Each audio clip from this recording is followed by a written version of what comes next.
Ben Davison on a Red Bull already? Oh, is that a Red Bull? Oh, Pepsi. Diet Coke. Sponsored by Diet. How was, well, I didn't get a chance to catch you yesterday, so we're just going to start from what the fiasco yesterday. Is that typically what happens in a press conference with Tyson Fury leading into the fight, week of the fight? Yeah, I think he gets under his opponent's skin, and you know, I think also when you get two fighters that have such self-belief like those two do, you're always going to get that one at this point in preparation. So. Do you think underneath his skin, when you use the term gets to, did you use the term gets to him? Do you think that makes Deontay Wilder a more dangerous fighter, or do you think that makes him? No, I think either way. I think Deontay will look to start fast, which is a gamble, because if he looks to start fast, he'll be very dangerous early, but if he doesn't get the job done, then he's going to leave himself at high risk later on in the fight. And you usually see a deterioration around rounds 5 and 6 when a fighter starts very fast, especially with the heavyweights, and then it could lead to his downfall.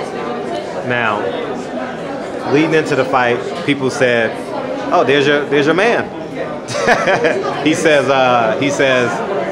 Tyson Fury by points, Deontay Wilder by knockout, right? Yeah. Yesterday, or 2 days ago, it came out Tyson Fury by knockout, Deontay Wilder by points.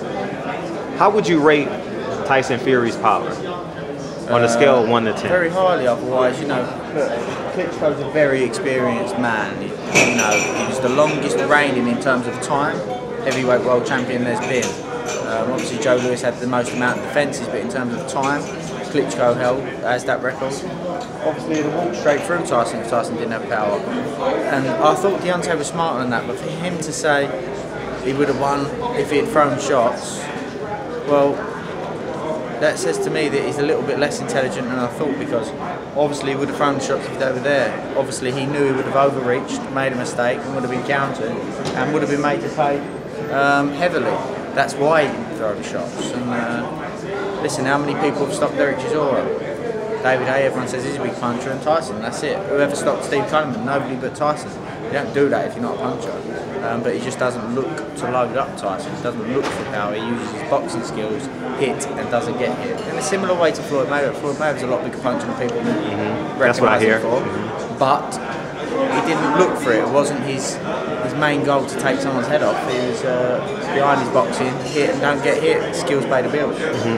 Now, I'm unsure about the race relations over in Great Britain, but what was your reaction when Deontay Wilder said, "My people have been fighting for 400 years, and I think Tyson Fury said 200 years about the gypsies," or something like that? But Tyson didn't really mean it like gypsies, as in a race thing. He meant it as in his family. His dad was a fighter, his grandfather was a fighter, he's a fighter, you know? He meant it in that way. I think Deontay took it the wrong way. I don't want to press on that situation. It was a silly comment that he made. You know, I like Deontay. I think he's got a lot going for him. That was just one of the stupid things that he comes out with. There was no need to go down that road. But there was a lot of respect between the two. Obviously, there is that that element to it where Tyson's culture is from travellers and gypsies, which obviously have had a hard background, similar to what Deontay's referring to in his background, in his culture. But when Tyson was saying my people have been fighting, he didn't mean my people as in a race, he meant his family and his bloodline. What was your reaction to Freddie Roach being added to the team? Fantastic. It was me that asked him, my idea, and it was your idea? Yeah, me and Tyson sat down at dinner with Freddie, and I said to Tyson quietly in the corner, I think it would be nice and a good idea to ask Freddie if he'd like to be part of the team. And why would the lead trainer say that? Why would the lead trainer? Because you can when you know genuine people, you know genuine people, and Freddie's a genuinely nice guy. And what better second could you get in boxing than Freddie Roach? We don't know that. We'll find out Saturday night who's the better second, right? And my last question is, you visualize this fight. How do you visualize this fight going? Like I just said to you, I think Deontay will look to start fast. I think he'll leave himself, which will lead to a deterioration. I think you'll see a Tyson Fury late stoppage. Oh, okay. Tyson Fury late stoppage. Thank you for your time. No problem. Thank you. Appreciate you.